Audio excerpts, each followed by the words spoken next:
हरे कृष्णा। जगत गुरु श्रील प्रभुपाद की जय। अनंत कोटि वैष्णवों की जय। हम भगवद गीता यथारूप के 7वें अध्याय का अध्ययन कर रहे हैं। इस अध्याय में विज्ञान योग या भक्ति योग का वर्णन है। इस अध्याय का अनुशीलन करने से इस विषय की दृढ़ उपलब्धि होती है कि भगवान श्री कृष्ण ही परम तत्व की चरम सीमा है। भगवान कृष्ण के अतिरिक्त और कोई भी परम तत्व है ही नहीं। भगवान के श्री चरण कमलों में एकांतिक रूप से शरणागत हुए बिना माया जाल से छुटकारा पाने का और कोई उपाय है ही नहीं। इस अध्याय में भगवान ने बताया है कि 4 प्रकार के लोग वे कभी भी भगवान के पास नहीं जाते। वे हैं मूढ़ अर्थात मूर्ख, नराधम अर्थात मनुष्यों में अधम, असुर भावापन का अर्थ है आसुरी भाव वाले व्यक्ति, और माया द्वारा अपहृत ज्ञान विशिष्ट अर्थात इस भौतिक जगत में जो लोग भौतिक ज्ञान प्राप्त कर लेते हैं, वे माया के द्वारा उनका ज्ञान, उनकी बुद्धि हर ली गई है। इसलिए इन 4 प्रकार के लोगों को दुष्कृति संपन्न व्यक्ति कहा गया है और ये कभी भी भगवत भजन नहीं करते। इसके विपरीत 4 प्रकार के लोग जो कि सुकृति संपन्न हैं, वे हैं आर्त अर्थात भौतिक जगत से दुखी जो होते हैं और वे भगवान के पास जाते हैं अपना दुख दूर करने के लिए। फिर है अर्थार्थी, भगवान से धन संपत्ति चाहते हैं। फिर हैं जिज्ञासु अर्थ है जो भगवान के बारे में जानना चाहते हैं। और हैं ज्ञानी, जिन्हें ज्ञान हो जाता है कि इस भौतिक जगत में प्रत्येक चीज़ नश्वर है, दुख देने वाली है, एकमात्र भगवान ही नित्य है, शाश्वत है, सच्चिद आनंद है। तो ये 4 प्रकार के व्यक्ति, इनको सुकृति संपन्न कहा जाता है और ये भगवत भजन करते हैं। इस जगत में भगवत भक्ति सुदुर्लभ है। भगवद गीता का 7वां अध्याय हमें भगवत भक्ति मार्ग में सुदृढ़ करने के लिए है। एकमात्र भगवत भक्ति से ही नित्य कल्याण निश्चित रूप से होता है। अन्य देवी देवताओं की आराधना से नित्य कल्याण साधित नहीं हो सकता। तो आइए अब हम इस 7वें अध्याय, जिसका नाम है ज्ञान विज्ञान योग, इसके दूसरे श्लोक का अध्ययन आरंभ करते हैं। सबसे पहले हम श्लोक का वाचन करेंगे और इसके पश्चात हमारे आचार्यों द्वारा दिया गया अन्वय, भावानुवाद तथा तात्पर्य को पढ़कर हम श्लोक को अच्छी तरह समझने का प्रयास करेंगे। जगत गुरु श्रील प्रभुपाद की जय। अनंत कोटि वैष्णवों की जय। ज्ञानम ते अहम सविज्ञानम इदं वक्ष्यामि अशेषतः यत् ज्ञात्वा न इह भूयो अन्यत् ज्ञातव्यम् अवशिष्यते। ज्ञानं ते अहं सविज्ञानम् इदं वक्ष्यामि अशेषतः यत् ज्ञात्वा न इह भूयो अन्यत् ज्ञातव्यम् अवशिष्यते। ज्ञानं ते अहं सविज्ञानम् इदं वक्ष्यामि अशेषतः यत् ज्ञात्वा न इह भूयो अन्यत् ज्ञातव्यम् अवशिष्यते। अहम मैं, ते तुम्हें, सविज्ञानम विज्ञान सहित, इदम ज्ञानम इस ज्ञान को, अशेषतः संपूर्ण रूप से, वक्ष्यामि कहूँगा, यत् ज्ञात्वा जिसे जानकर, इह इस संसार में भूयः पुनः अन्यत और कुछ ज्ञातव्यम जानने योग्य न अवशिष्यते, शेष नहीं रह जाता है। भगवान कह रहे हैं कि मैं तुम्हारे लिए विज्ञान सहित इस ज्ञान को संपूर्ण रूप से कहूँगा, जिसे जानकर इस संसार में पुनः और कुछ जानने योग्य शेष नहीं रह जाता है। श्री विश्वनाथ चक्रवर्ती ठाकुर की जय। अब हम श्री विश्वनाथ चक्रवर्ती ठाकुर के दिए हुए भाव अनुवाद को पढ़ते हैं। विश्वनाथ चक्रवर्ती ठाकुर कह रहे हैं कि भगवान अर्जुन से कह रहे हैं कि मेरी भक्ति की आसक्ति भूमिका से पूर्व मेरा ज्ञान ऐश्वर्यमय होता है और बाद में विज्ञान अर्थात माधुर्य का ही अनुभव होता है। तुम उन दोनों को श्रवण करो, जिससे और कुछ भी तुम्हारे लिए जानने योग्य शेष नहीं रह जाएगा। मेरा निर्विशेष ब्रह्म ज्ञान और विज्ञान भी इसके अंतर्भूत है। श्री विश्वनाथ चक्रवर्ती ठाकुर हमें भगवान के वचन को समझाते हुए कह रहे हैं कि भगवान ने अर्जुन से कहा कि अब तक जो ज्ञान मैंने तुम्हें दिया था, जो कि कर्म योग, ज्ञान योग तथा ध्यान योग के अंतर्गत था, वह ज्ञान मेरे ऐश्वर्य का ज्ञान था, जैसे कि मेरा निर्विशेष या निराकार ब्रह्म स्वरूप और मेरा परमात्मा स्वरूप, जो कि मेरा अंतर्यामी अभिव्यक्ति है। ये मेरा ऐश्वर्य है। ये दोनों स्वरूप मेरी ही महिमा है, लेकिन ये मेरा पूर्ण ज्ञान नहीं है। मेरे पूर्ण असंशय तथा समग्र ज्ञान के लिए मुझ में आसक्ति अनिवार्य है, तभी तुम पूर्ण रूप से मुझे जान पाओगे। और भगवान को पूर्ण रूप से जानने तथा उनकी प्रेम पूर्वक भावमयी सेवा में तत्पर होने को विज्ञान कहते हैं। आज हम ज्ञान और विज्ञान को अच्छी तरह समझने का प्रयास करेंगे। इस भौतिक जगत में भी विद्यालय के छात्र पहले कक्षा में ज्ञान लेते हैं और उसके पश्चात शोध कक्ष या लैब में जाकर जब वे अपने ज्ञान का प्रयोग में लाते हैं तथा उस प्रयास में उनका जो अनुभव होता है वह विज्ञान कहलाता है। ज्ञान के अनुभव को विज्ञान कहा जाता है। अब छात्र शोध कक्ष में प्रयोग करते हैं तो उन्हें अध्यापक उन्हें सही विधि पहले बताते हैं तथा शोध का परिणाम भी बताते हैं, जिससे छात्र अपने शोध के परिणाम का मिलान कर सके।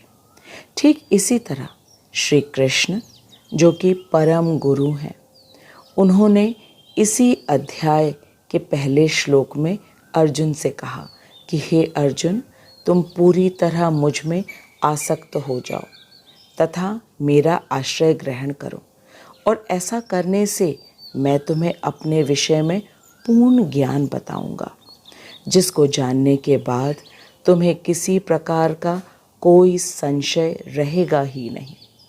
लेकिन मुझ में आसक्त होना अनिवार्य है, तभी जो पूर्ण ज्ञान मैं तुम्हें देने वाला हूँ उसे तुम अनुभव कर पाओगे। दूसरे शब्दों में ज्ञान और विज्ञान का अनुभव इस प्रकार है कि भगवान में आसक्ति के पूर्व के अनुभव को ऐश्वर्य ज्ञान कहते हैं, और जब भगवान में आसक्ति हो जाती है तब उसके बाद माधुर्य का अनुभव होता है।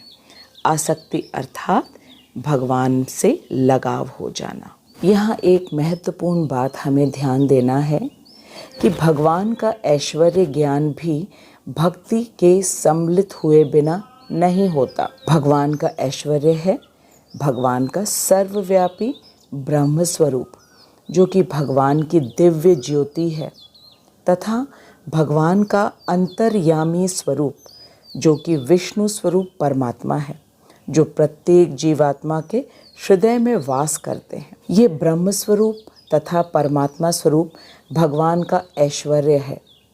और क्योंकि ये भगवान की महिमा है, अतएव ये निर्गुण है। निर्गुण अर्थात भौतिक जगत के तीनों गुणों से परे। साधक को ब्रह्म स्वरूप तथा परमात्मा स्वरूप का तभी अनुभव होता है जब वह ज्ञान और ध्यान योग में भक्ति तत्व का समावेश करता है। हमने 5वें अध्याय के अंतिम श्लोक में देखा, भोक्तारम यज्ञ तपसाम सर्वलोक महेश्वरम। इसका अर्थ है कि जब तक ज्ञान में भक्ति का प्रवेश नहीं होता तब तक ज्ञान योग का फल ब्रह्म साक्षात्कार संभव नहीं है। और ध्यान योग के अंतिम श्लोक में भगवान ने कहा कि जो योगी सर्वश्रेष्ठ है वो निष्ठापूर्वक भगवान के परायण हो जाता है और भगवान के विषय में निरंतर सोचता है, वही सर्वोच्च योगी है। तो ये सिद्ध हुआ कि ध्यान योग की सिद्धि भी और ज्ञान योग की सिद्धि भक्ति के बिना पूर्ण नहीं होती। अब श्री विश्वनाथ चक्रवर्ती ठाकुर हमें भगवान की भक्ति अर्थात निर्गुण भक्ति के विषय में बता रहे हैं। चक्रवर्ती पाद कह रहे हैं कि निर्गुणा भक्ति के द्वारा ही सच्चिदानंद, जो कि ऐश्वर्य तथा माधुर्य के आधार हैं, इसी निर्गुणा भक्ति के द्वारा स्वयं भगवान श्री कृष्ण के पूर्ण स्वरूप की अनुभूति होती है। निर्गुणा अर्थात भौतिक जगत के तीनों गुणों से परे, इसको कहते हैं निर्गुणा भक्ति। तो स्वयं भगवान श्री कृष्ण की अनुभूति निर्गुणा भक्ति के द्वारा ही होती है। क्योंकि भगवान तीनों गुणों से परे हैं तो उनकी भक्ति की अनुभूति भी निर्गुण भक्ति है। श्री व्यास देव जी ने भी भक्ति योग के द्वारा ही समाधि की अवस्था में पूर्ण भगवत स्वरूप का दर्शन किया था। नारद जी के द्वारा श्री व्यास देव जी ने भक्ति योग के द्वारा ही समाधि की अवस्था में भगवत स्वरूप का पूर्ण रूप में दर्शन किया था। और इस पूर्णतम भगवत दर्शन में भगवान का ब्रह्म ज्ञान, परमात्मा ज्ञान और भगवान का माधुर्य समझना चाहिए। भगवान का माधुर्य भी इसमें सम्मिलित है। इसीलिए भगवत ज्ञान को जान लेने के बाद कुछ भी अवशेष नहीं रह जाता। इसका अर्थ है कि ब्रह्म ज्ञान, परमात्मा ज्ञान और भगवान का माधुर्य ज्ञान ही पूर्ण ज्ञान है। इसके बाद कुछ भी अवशेष नहीं रह जाता है किसी भी साधक को जानने के लिए। विश्वनाथ चक्रवर्ती ठाकुर हमें बता रहे हैं कि निर्गुण भक्ति प्रेमा भक्ति की पर्यायवाची है। भगवान की निर्गुण भक्ति और प्रेमा भक्ति ये पर्यायवाची हैं। प्रेमा भक्ति को प्राप्त करने के 9 सोपान हैं। सबसे पहला है श्रद्धा, अर्थात भगवान पे पूर्ण श्रद्धा, विश्वास। इसके बाद है साधु संग और इसके बाद है साधु संग के बाद भजन क्रिया। भजन क्रिया के बाद अनर्थ निवृत्ति, अनर्थ निवृत्ति के बाद निष्ठा, फिर रुचि और फिर आसक्ति। यहाँ तक साधन भक्ति है। और इसके बाद आसक्ति उत्पन्न होने के बाद 2 स्तर रह जाते हैं, भाव और प्रेम का उदय। यहाँ भगवान में आसक्ति होने के पूर्व ही साधक भक्त को भगवान का जो ज्ञान प्राप्त होता है वह है ऐश्वर्य का ज्ञान। किंतु आसक्ति के परिपक्व होने पर उसके हृदय में माधुर्य का अनुभव होता है। इसी को विज्ञान कहा गया है। चक्रवर्ती पाद ने बहुत अच्छी तरीके से ज्ञान और विज्ञान का हमें परिभाषा चक्रवर्ती पाद ने हमें बताया। श्री विश्वनाथ चक्रवर्ती ठाकुर के वचनों को बिल्कुल सरल भाषा में समझें तो बात ये है कि 6ठे अध्याय तक जो ज्ञान हमने लिया था वह ज्ञान भगवान कृष्ण के ऐश्वर्य का ज्ञान था, जिसमें हमने कर्मयोग के द्वारा हृदय शुद्ध करके, ज्ञान योग तथा ध्यान योग के द्वारा सर्वव्यापी ब्रह्म स्वरूप तथा अंतर्यामी परमात्मा स्वरूप के बारे में जाना। इस ज्ञान को भगवान में आसक्ति होने के पूर्व भी जाना जा सकता है, लेकिन पूर्ण भगवान अर्थात भगवान कृष्ण के माधुर्य स्वरूप को आसक्ति के बाद ही जाना जा सकता है।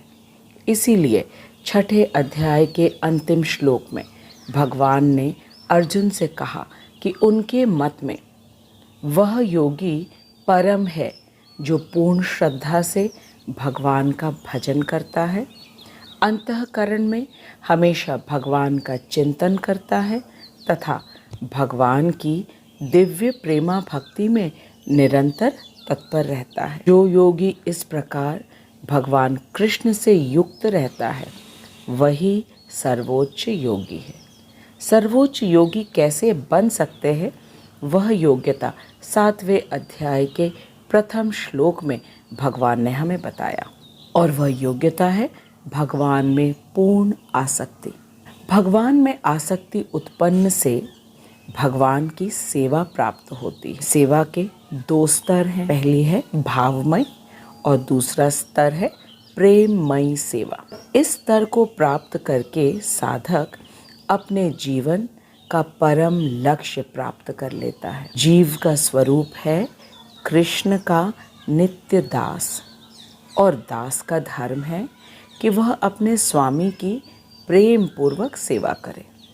लेकिन आसक्ति उत्पन्न हुए बिना कृष्ण का पूर्ण ज्ञान नहीं संभव है, और पूर्ण ज्ञान के बिना सेवा नहीं मिल सकती। इसी आसक्ति को उत्पन्न करने के लिए चक्रवर्ती पाद ने हमें जिस विधि को बताया है, यदि हम उसका पालन करेंगे तो निश्चित रूप से भगवान में आसक्ति होगी। आसक्ति अर्थात लगाव। सबसे पहले हमें भगवान में श्रद्धा होनी चाहिए, फिर भगवान को जानने के लिए साधु संग आवश्यक है, और साधु संग प्रामाणिक होना चाहिए। साधु संग का अर्थ है योग्य गुरु के पास जाकर आदेश लेना। योग्य गुरु वे होते हैं जो कि साधु शास्त्र के अनुसार हमें आज्ञा देते हैं। आदेश पाकर भजन क्रिया आरंभ करना चाहिए। हमें जो आज्ञा मिली है श्रील प्रभुपाद जी के द्वारा, वह है 4 नियमों का पालन करना, जैसे कि मांसाहार नहीं करना, मदिरा पान नहीं करना, जुआ नहीं खेलना, अवैध स्त्री संग नहीं करना। यह सब निषेध है। अब जो हमें करना है वो इस प्रकार है। प्रतिदिन 16 माला हरे कृष्ण महामंत्र का जप करना, भगवद गीता भागवतम का श्रवण करना है योग्य गुरु से, जो गुरु परंपरा में हो, और प्रसाद के अलावा कुछ भी ग्रहण नहीं करना। इन कुछ सरल से नियमों का पालन करके हमारी अनर्थ निवृत्ति हो जाती है। अनर्थ निवृत्ति का प्रमाण है जब श्रील प्रभुपाद जी विदेश गए 1965 में। श्रील प्रभुपाद जी ने अमेरिका के निवासियों को हरिनाम कीर्तन सुनाया और कीर्तन करना भी सिखाया, प्रसाद खिलाया, भगवद गीता और भागवतम को उन्हें समझाया। इसके प्रभाव से उन विदेशियों ने मांसाहार, मदिरापान, जुआ खेलना, अवैध संबंध रखना सब कुछ त्याग दिया और केवल भगवान की भक्ति में लग गए। वे नियमित जीवन जीने लगे और ये सब उनकी अनर्थ निवृत्ति से हो गया। अनर्थ निवृत्ति गुरु आज्ञा पालन करने से होता है। अनर्थ का अर्थ है हमारे पाप पूर्ण कार्य जिनकी अनुमति हमें शास्त्रों के द्वारा नहीं मिली। अनर्थ गुरु आज्ञा के पालन करने से समाप्त हो जाता है और फिर भगवान की कथा में, भगवान में निष्ठा उत्पन्न हो जाती है और निष्ठा के उपरांत रुचि। निष्ठा का अर्थ है दृढ़ विश्वास और निष्ठा के बाद रुचि हो ही जाती है कृष्ण कथा में और कृष्ण नाम जप में, और इसी के बाद आसक्ति।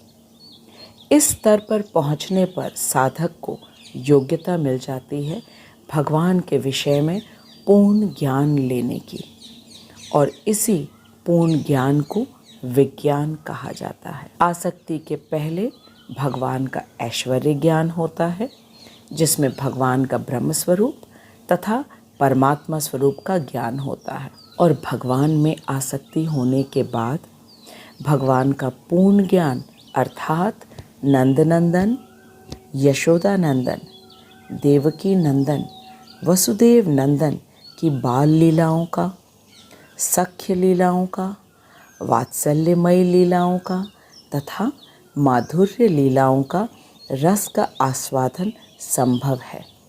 इसी को विज्ञान कहते हैं, अर्थात भगवान की विभिन्न रसमय लीलाओं का साक्षात अनुभव। अतः इस विज्ञान को जानने के पश्चात और कुछ भी शेष नहीं रह जाता जानने के लिए। यही है भगवान का पूर्ण ज्ञान।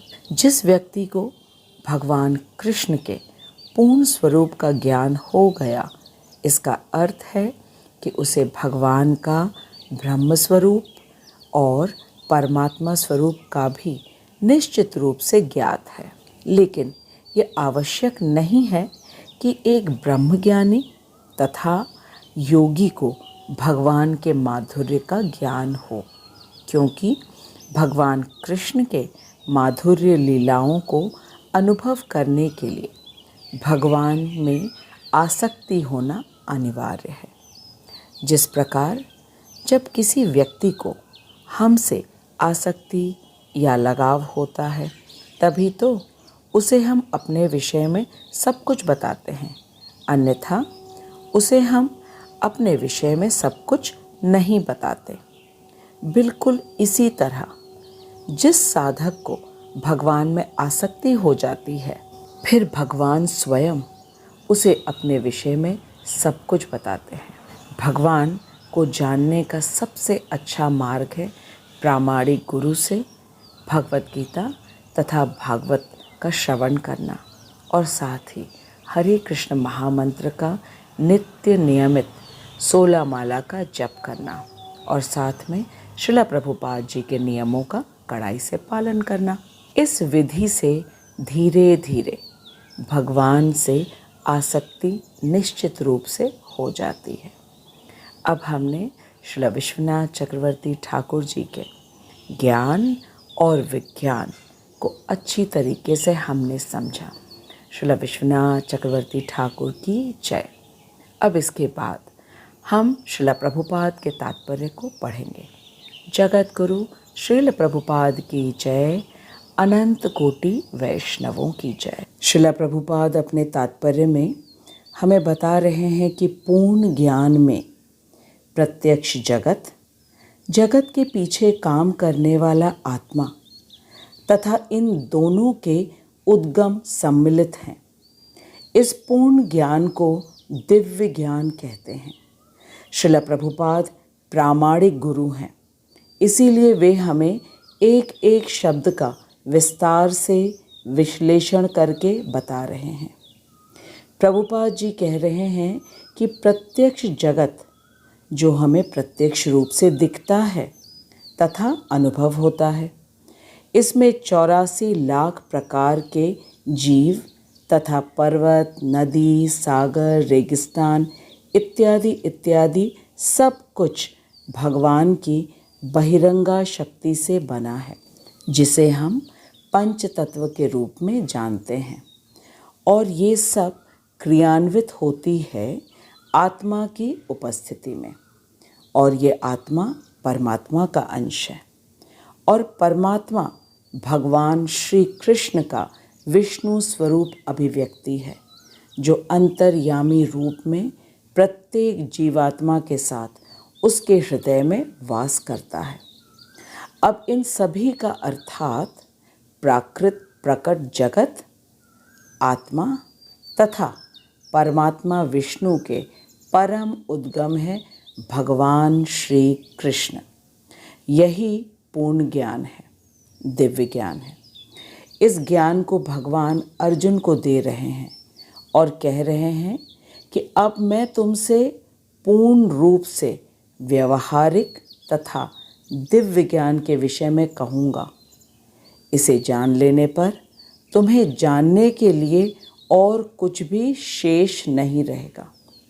श्रील प्रभुपाद कह रहे हैं कि भगवान अर्जुन से कितना प्रेम करते हैं, तभी तो वे इस दिव्य ज्ञान को अर्जुन को स्वयं दे रहे हैं।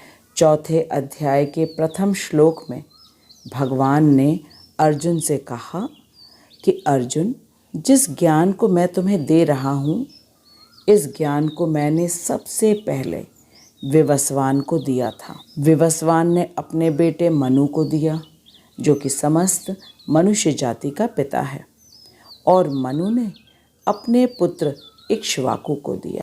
इक्ष्वाकु जी के कुल में भगवान श्री राम ने अवतार ग्रहण किया। ये सुनकर अर्जुन के मन में प्रश्न उठा कि ये कैसे संभव है, क्योंकि कृष्ण तो अर्जुन के हम उम्र हैं।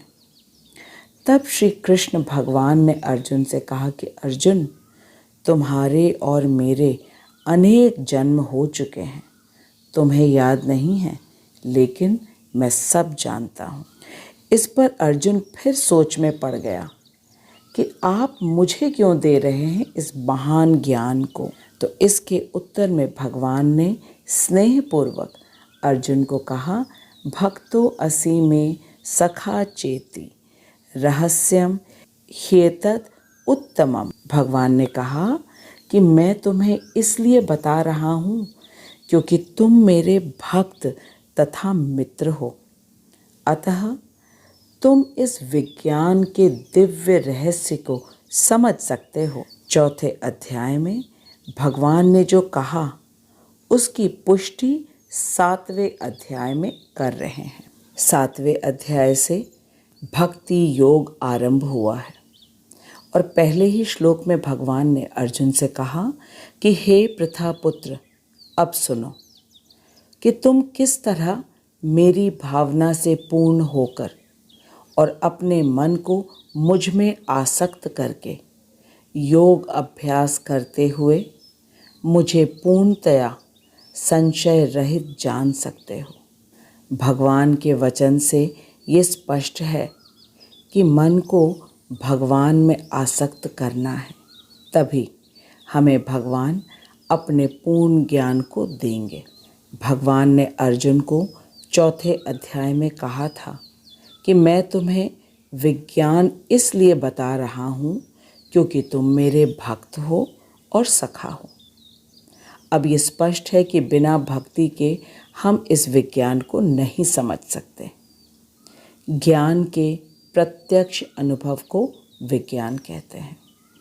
इस प्रत्यक्ष जगत का ज्ञान हमें भौतिक जगत के विद्यालयों में भी मिलता है, लेकिन इस पूरी सृष्टि में जो कुछ भी हमें दिखता है, फिर चाहे वह पानी वाले जीव हों, आसमान में उड़ने वाले जीव हों, या मिट्टी के नीचे रहने वाले जीव, या पेड़ पौधे हों, या मनुष्य, ये सभी क्रियाशील होते हैं आत्मा के कारण, और आत्मा है परम भगवान श्री कृष्ण का अंश, और आत्मा के साथ विष्णु स्वरूप परमात्मा है। इन सभी का उद्गम है श्री कृष्ण। इस ज्ञान को जब हम अनुभव करते हैं तो ये विज्ञान कहलाता है। इस ज्ञान को जानने के लिए और अनुभव करने के लिए भगवान का भक्त होना अनिवार्य है, और भक्त बनने के लिए भगवान से आसक्ति आवश्यक है। भगवान में आसक्ति उत्पन्न करने के लिए श्रील प्रभुपाद ने हमें सबसे सरल उपाय बताया है, और वह उपाय है नित्यम भागवत सेवया, अर्थात प्रत्येक दिन प्रामाणित गुरु परंपरा से भगवत गीता, श्रीमद् भागवतम का श्रवण करना, 16 माला हरे कृष्ण महामंत्र का जप करना, कृष्ण प्रसाद के अलावा कुछ भी ग्रहण नहीं करना। जब हम इन नियमों का पालन करेंगे तो निश्चित रूप से हमारी अनर्थ निवृत्ति हो जाएगी और अनर्थ निवृत्ति के बाद भगवान में निष्ठा, रुचि और आसक्ति तो अवश्य ही हो जाएगी। आसक्ति के बाद भगवान के प्रति भाव निश्चित रूप से उदय होगा और जब भाव होगा तो प्रेम पूर्वक सेवा भी होगी। हम सब ने तो ये अवश्य ही सुना है कि भगवान भाव के भूखे हैं और यह भाव भगवान से आसक्ति होने के बाद ही उत्पन्न होता है। अभी वर्तमान समय में हमारी आसक्ति संसार में है, अपने देह में है, देह के संबंधित व्यक्तियों में है, घर में, समाज में या देश में बहुत ही प्रगाढ़ता से है। ऐसी स्थिति में तो हमारा हृदय ज्ञान के भी योग्य नहीं है और जब ज्ञान के योग्य नहीं तो विज्ञान कहाँ से समझ में आएगा। इसीलिए तो भगवान ने कर्म योग, ज्ञान योग, ध्यान योग तथा भक्ति योग दिया है ताकि कर्म योग करके हम अपना चित्त शुद्ध कर लें और शुद्ध चित्त करके ज्ञान को ग्रहण करें। भौतिक जगत में, विद्यालयों में जो ज्ञान दिया जाता है वह पूर्ण ज्ञान नहीं है, क्योंकि जब तक आत्मा का ज्ञान नहीं है तब तक वह पूर्ण ज्ञान नहीं है। आत्मा ही प्रत्येक शरीर को क्रियाशील बनाता है और साथ ही प्रत्येक जीवात्मा के हृदय में विष्णु स्वरूप परमात्मा का नित्य निवास। पूर्ण ज्ञान तभी होगा जब हमें प्रत्यक्ष जगत और जगत के पीछे काम करने वाला आत्मा परमात्मा का उद्गम का ज्ञान होगा, अन्यथा ज्ञान अपूर्ण है। यह ज्ञान हमें एकमात्र भगवत भक्त के द्वारा या साक्षात भगवान से मिल सकता है। भगवान के अवतार काल में तो भगवान प्रत्यक्ष रूप से ज्ञान देते हैं, जैसे कि भगवान ने अर्जुन को कुरुक्षेत्र के मैदान में गीता का ज्ञान दिया। लेकिन अवतार काल के बाद हमें भगवत भक्त के द्वारा ही पूर्ण ज्ञान का लाभ मिल सकता है, क्योंकि भगवत भक्त भगवान से प्रारंभ होने वाली गुरु परंपरा में होता है, जो कि प्रामाणिक विधि है पूर्ण ज्ञान को लेने के लिए।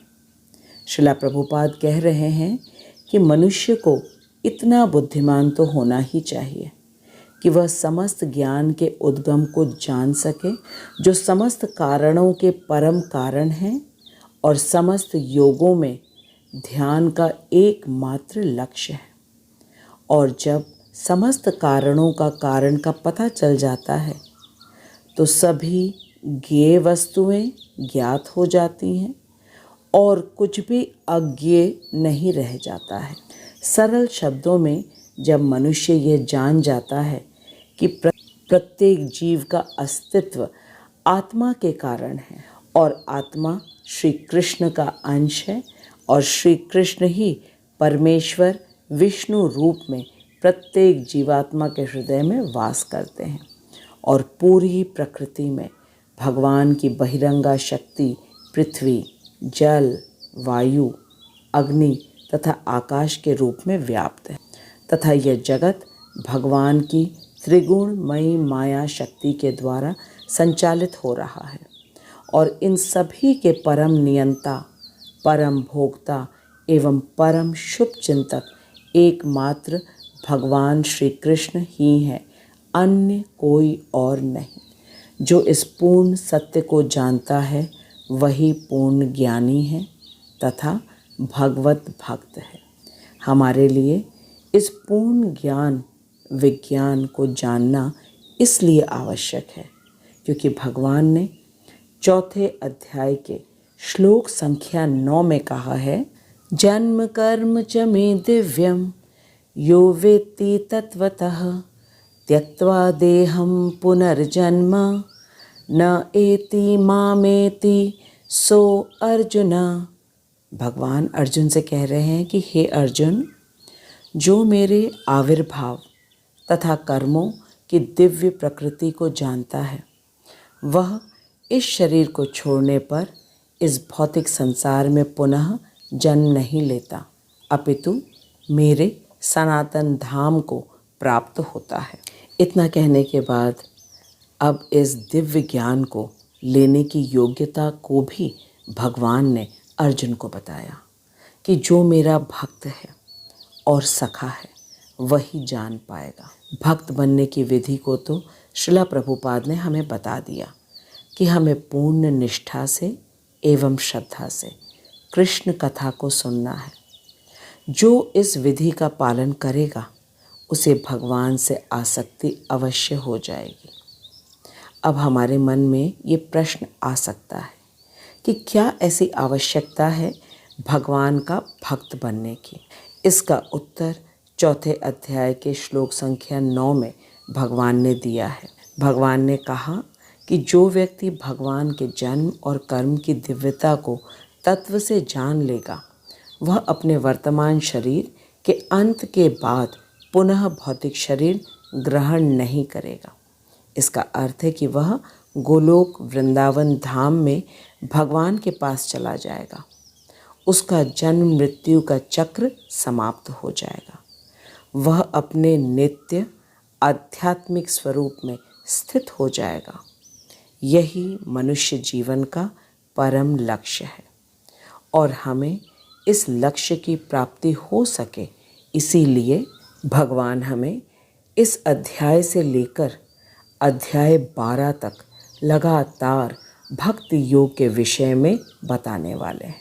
अब हमें तय करना है कि हमें भक्त बनकर भगवान के विज्ञान को पूर्ण रूप से जानकर अपने शुद्ध स्वरूप में स्थित होकर भगवान की भावमयी तथा प्रेममयी सेवा करना है, या इस भौतिक जगत में बार बार विभिन्न प्रकार के नश्वर भौतिक देह को धारण करके माया की सेवा करना है।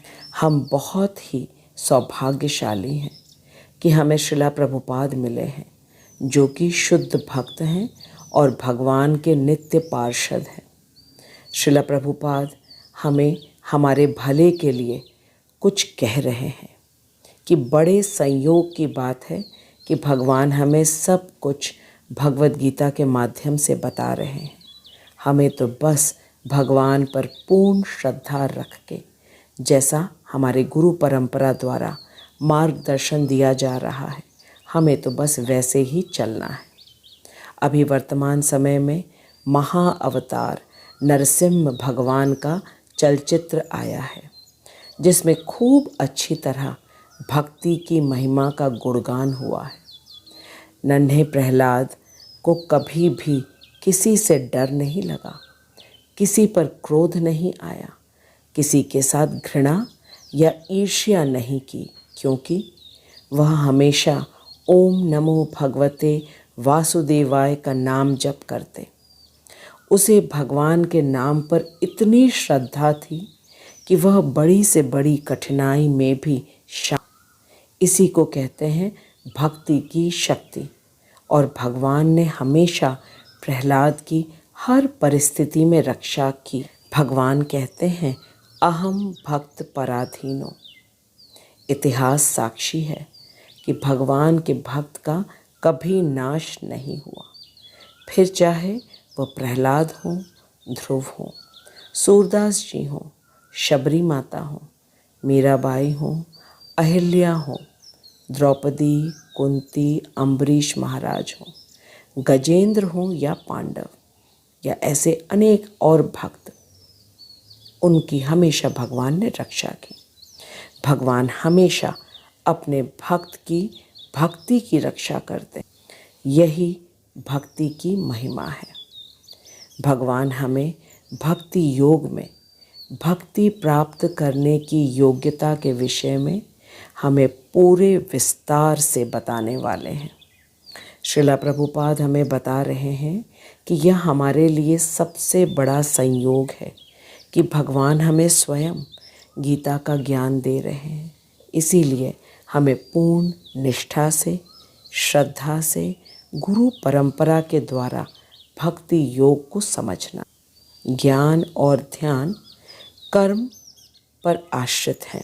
वो इस प्रकार कि ज्ञान और ध्यान कर्म द्वारा चित्त शुद्धि पर आश्रित है और भक्ति के बिना अपना पूर्ण फल नहीं दे सकते। इसका अर्थ है कि ज्ञान और ध्यान एक तो कर्म करके चित्त शुद्धि पर आश्रित है और बिना भक्ति के ज्ञान और ध्यान का पूर्ण फल का प्राप्ति नहीं हो सकता। लेकिन भक्ति पूर्ण रूप से स्वतंत्र है।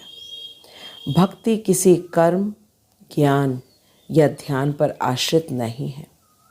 यदि किसी को भगवत तत्व का ज्ञान नहीं भी हो, फिर भी वह भक्ति कर सकता है।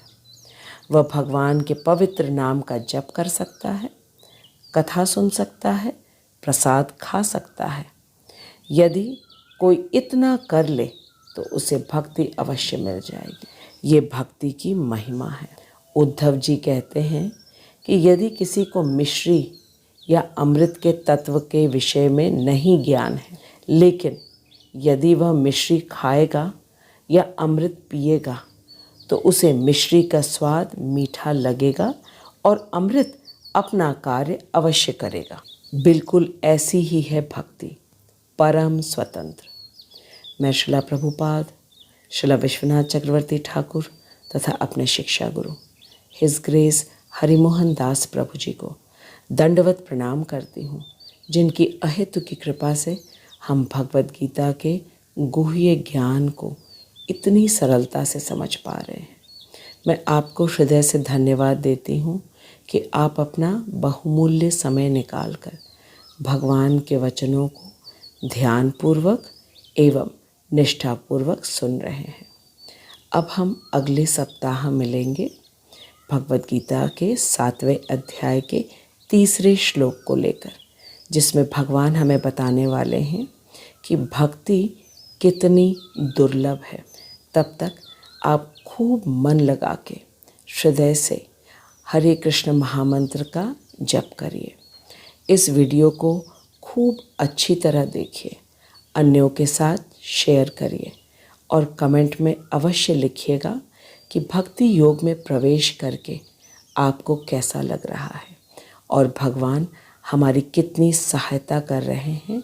उन्होंने हमें अच्छी तरह बताया कि भक्ति की योग्यता तो आसक्ति से ही होती है और जैसे जैसे भगवान में हमारी आसक्ति बढ़ती जाएगी, वैसे वैसे हमें भगवान में भाव उत्पन्न होंगे और प्रेममय सेवा भी अवश्य मिलेगी।